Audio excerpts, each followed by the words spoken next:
இந்த பாசுரத்தோட விளக்கத்தை நம்ம தெரிஞ்சுக்கலாமா?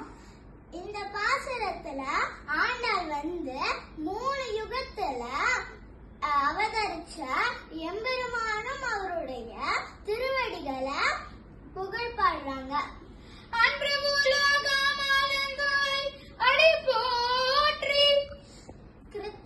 அந்த கிருத்த யுகத்துல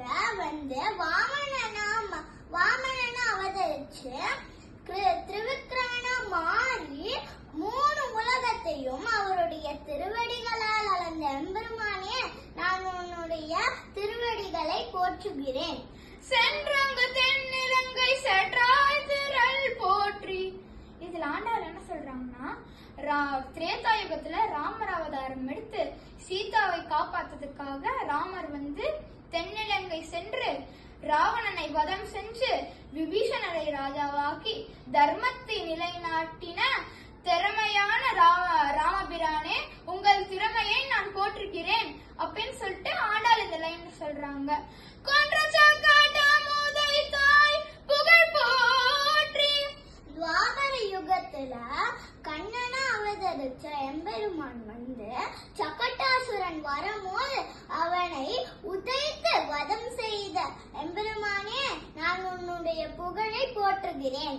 கன்று கூனிலாய் கடல் போற்றி.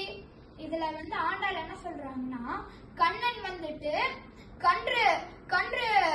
கன்றின் உருவத்தில் இருந்த வத்சாசுரனை தடி போல சுற்றி விளாமர உருவத்தில் இருந்த கபிதாசுரன் மேல் தூக்கி வீசி இருவரையும் வதம் செஞ்சார்கள்.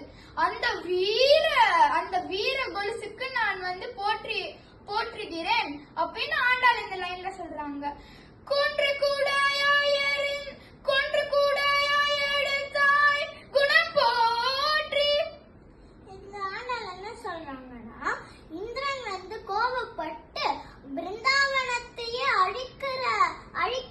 அவருடைய மழையால் அழிக்கும் போது அந்த குட்டி கண்ணன் அவருடைய ஒரே வரலால் கோவர்தன மலையை தூக்கி அந்த எல்லா ஜீவராசிகளையும் காப்பாத்தினார். நான்